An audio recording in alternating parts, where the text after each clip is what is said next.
బాబు surety పథకాలు guarantee అన్నారు. ఈరోజు అతని మాటలకి పథకాలకి వారంటీ లేదు అని చూపిస్తూ ఉన్నారు. పూర్ టు రిచ్ స్లోగన్ అంట ఎన్నికల సమయంలో తెగ ఓదరగొట్టారు. ఈరోజు ప్రజల్ని ఫూల్స్ని చేసే పరిస్థితి క్లియర్గా కనిపిస్తూ ఉంది ఆంధ్రప్రదేశ్ రాష్ట్రంలో. అలాగే మనం తీసుకుంటే ప్రతి దగ్గర కూడా ప్రతి వర్గానికి కూడా చంద్రబాబు నాయుడు గారు ముఖ్యమంత్రి అయ్యాక మోసం చేయడం వలన ప్రజలందరూ 7 నెలల పాలన ఎలా ఉంది అంటే ప్రజలు చెప్తూ ఉన్నారు, ఏడిపించే పాలన చంద్రబాబు నాయుడు గారు చేశారు అని చెప్పి ప్రతి ఒక్క ప్రజలు చెప్తూ ఉండే పరిస్థితి. 3 సార్లు ప్రజలు నమ్మి చంద్రబాబు నాయుడు గారికి ఓటేస్తే 3 సార్లు కూడా ఎన్నో రకాలుగా మోసం చేశారు. 4గోసారి నేను మారిపోయాను అని చెప్పి మళ్ళీ ప్రజల దగ్గరికి వచ్చేసరికి ప్రజలు మళ్ళీ నమ్మి ఓటేశారు. ఇప్పుడు ఈ 7 నెలల పాలన చూసి ఎలుగుబంటి తోలి ఎన్నాళ్ళు వృద్ధికినా కూడా నలుపు నలుపే కానీ తెలుపు కాదు అన్న చందంగా ఉంది మా పరిస్థితి అని ఈరోజు ఆంధ్రప్రదేశ్ రాష్ట్రంలో ప్రజలు బాధపడే పరిస్థితిని తీసుకొచ్చారు. అసలు ఎన్నికల టైంలో పవన్ కళ్యాణ్ గారు అలాగే చంద్రబాబు నాయుడు గారు కూటమి అభ్యర్థులు ఎన్నెన్ని హామీలు ఇచ్చారు. సూపర్ 6 అంట. సూపర్ 6 ఈరోజు ఒక్కటి కూడా అమలు కాని పరిస్థితి మనం క్లియర్గా చూస్తూ ఉన్నాం. సూపర్ 6 ఈరోజు సూపర్ షాక్గా మారిపోయింది. మహాశక్తి మహా మోసంగా మారిపోయింది. తల్లికి వందనమేమో పిల్లల పాలిట శాపంగా మారిపోయింది. అలాగే తీసుకుంటే యోగలం హామీలకు మంగళంగా మారిపోయిన పరిస్థితి మనం చూసాం. ఉచిత బస్ అనేది ఉత్తుత్తి బస్సుగా మారిపోయింది. ఇలా సూపర్ 6లో హామీలు ఏవి కూడా ఏ ఒక్కటి కూడా అమలు చేయకుండా గత 7 నెలల పాలనలో ప్రజల్ని నిట్ట నిలువుగా మోసం చేశారు ఈ కూటమి ప్రభుత్వం. అసలు ఎన్నికల టైంలో అరచేతిలో వైకుంఠం చూపించారు ఈ కూటమి అభ్యర్థులు చంద్రబాబు నాయుడు గారు. ఈరోజు చూస్తే 7 నెలలకే నారాబారి నరకమైన పాలన చూపిస్తున్నారు అని ప్రజలు బాధపడి లబోదిబో అనే పరిస్థితిని ఈరోజు తీసుకొచ్చారు. మొన్నే ఏడీఆర్ రిపోర్ట్ వచ్చింది. చంద్రబాబు నాయుడు గారట రిచెస్ట్ సీఎం అంట. 31 మంది ముఖ్యమంత్రుల్లో మన దేశంలో చంద్రబాబు నాయుడు గారు రిచెస్ట్ సీఎం అంట. రిచెస్ట్ సీఎం మాట ఏంటో కానీ వర్స్ట్ పాలన ఈ ఆంధ్రప్రదేశ్ రాష్ట్రంలో చంద్రబాబు నాయుడు గారు ముఖ్యమంత్రి అయ్యాక ప్రజలకి చూపించడం మనందరము చూసాం. అలాగే చంద్రబాబు నాయుడు గారు ఒక పెద్ద స్టేట్మెంట్ ఇచ్చారు నిన్న. ఏంటి హామీలన్నీ చక్కగా అమలు చేసేసాను, సూపర్ 6 హామీలు సూపర్ సక్సెస్ అయ్యాయి అని చెప్తూ ఉన్నారు. దానికట పెన్షన్ పథకం చాలా సక్సెస్ఫుల్గా అమలు చేశాము.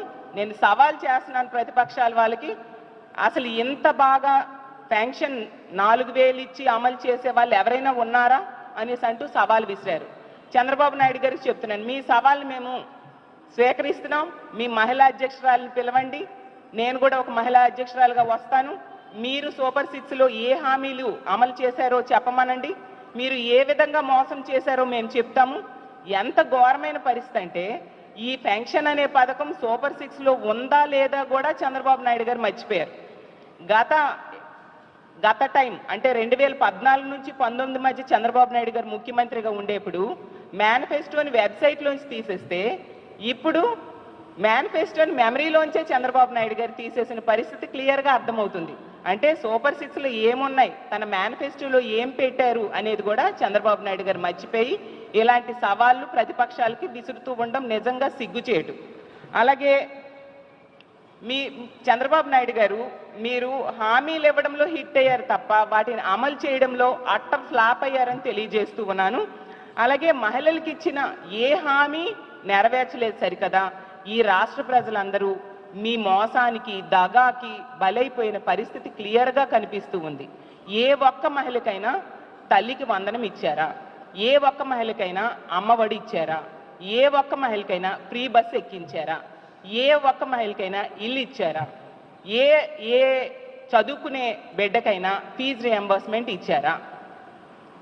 అసలు ఏ హామీ ఎవరికైనా మీరిచ్చిన హామీల్లో ఏవైనా అమలు చేశారా నేను అడుగుతూ ఉన్నాను. అసలు ఒకవైపు చంద్రబాబు నాయుడు గారు, ఇంకోవైపు ఏమో పవన్ కళ్యాణ్ గారు, ఇంకోవైపు కూటమి అభ్యర్థులు మీరిచ్చిన హామీలు అసలు కోటలు దాటే. బాండ్స్, గ్యారంటీ బాండ్స్ ఇవ్వడం జరిగింది. లక్షలు లక్షలు అకౌంట్లో పడిపోతాయని చెప్పారు. ఓట్లు వేయకపోతే డబ్బులు మిస్ అయిపోతాయి అంటూ ప్రజల్ని నమ్మబలికారు. సైకిల్కి ఓటేస్తే ఫ్రీ బస్ ఎక్కేయొచ్చు అని చెప్పారు. గ్లాస్కు ఓటేస్తే ఏ క్లాస్ ఉద్యోగాలు వచ్చేస్తాయి అన్నారు. పువ్వుకు ఓటేస్తే పువ్వుల్లో పెట్టి 1500 రూపాయలు మహాశక్తి పథకం ద్వారా ప్రతి నెల మహిళల అకౌంట్లో పడిపోతాయి అన్నారు. చంద్రబాబు నాయుడు గారికి ఓటేస్తే లక్షలు లక్షలు ప్రతి ఒక్కరికి కూడా ఇంట్లో వాళ్ళకి వచ్చేస్తాయి అన్నారు. కూటమికి ఓటేస్తే ప్రతి బిడ్డకి కూడా 15,000 రూపాయలు మీ అకౌంట్లో పడిపోతాయని చెప్పడం జరిగింది. ప్రజల అకౌంట్లో చెప్పడం జరిగింది. ఏవని ఎవరికి అందాయని నేను ప్రశ్నిస్తూ ఉన్నాను. అసలు ఎలాంటి ప్రచారం చేశారంటే, ఒక టీవీలో చూస్తే వీళ్ళ ప్రచారమే, పేపర్లో చూస్తే వీళ్ళు చేసిన ప్రచారమే, ఫేస్బుక్, ఇన్స్టాగ్రామ్, ఈవెన్ సినిమా థియేటర్లు ప్రతి దగ్గర కూడా ప్రచారంలో ఓదరగొట్టారు. ఇక్కడ చూస్తే ప్రజల్ని, ముఖ్యంగా ఆంధ్రప్రదేశ్ మహిళల్ని గత 7 నెలలుగా నెట్ట నిలువుగా మోసం చేసిన పరిస్థితి క్లియర్గా కనిపిస్తూ ఉంది. ఆ రామానాయుడు గారు లాంటి వాళ్ళు ప్రతి ఒక్కరు కూడా మాట్లాడితే ప్రచారానికి వెళ్ళి నీకు 15,000, నీకు 15,000, నీకు 15,000 అంటూ, అలాగే నీకు 18,000, నీకు 18,000, నీకు 18,000 అంటూ, రైతులకేమో నీకు 20,000, నీకు 20,000 అంటూ ఎన్ని రకాలుగా ప్రజల్ని మభ్యపెట్టారో ఈ ఆంధ్ర రాష్ట్ర ప్రజలందరూ చూశారు. ఈరోజు వాళ్ళందరికీ కూడా నెట్ట నిలువుగా మోసం చేసిన పరిస్థితి క్లియర్గా కనిపిస్తుంది. మహిళా వ్యతిరేక ప్రభుత్వం ఈరోజు ఆంధ్రప్రదేశ్ రాష్ట్రంలో గత 7 నెలల పాలనలో మనం చూసాం. అంత దారుణమైన పాలన చూసాం. ఒక సంక్షేమం లేదు, ఒక సంతోషం కూడా ప్రజలకు లేదు, అలాగే మహిళలకి రక్షణ లేని పరిస్థితి గత 7 నెలల్లో ఈ ఆంధ్ర రాష్ట్ర ప్రజలు చూడడం మనం చూసాం. అలాగే మొన్ననే చూసాం, చంద్రబాబు నాయుడు గారు, లోకేష్ గారు ట్వీట్ చేయడం జరిగింది. లోకేష్ గారి కుమారుడైన దేవాంశ్ గారు వరల్డ్ బుక్ ఆఫ్ రికార్డ్స్లో అతని పేరు స్థానం సంపాదించారు అనేసి నిజంగా చాలా సంతోషించాం. కానీ ఈ ఆంధ్రప్రదేశ్ రాష్ట్రంలో చంద్రబాబు నాయుడు గారు గత 7 నెలల పాలనలో అబద్ధాల్లో వరల్డ్ బుక్ ఆఫ్ రికార్డ్స్లో స్థానం సంపాదించారు అని ఈ ఆంధ్ర రాష్ట్ర ప్రజలందరూ అనుకుంటూ ఉండే పరిస్థితిని ఈ కూటమి పాలనలో నిరూపించడం జరిగింది. అసలు ఇన్ని హామీలు ఇచ్చారు కదా, ఒక్కొక్క హామీని గురించి మనం మాట్లాడుకుందాం. గత 7 నెలలు ఏ హామీని మీరు నెరవేర్చారో మీరు చెప్పండి. ఏంటి ఫ్రీ బస్ అయితే ఎన్నికల టైంలో ఫ్రీ బస్ కోసం ఓదరగొట్టినంతగా ఏ పథకం కోసం కూడా ఓదరగొట్టలేదు.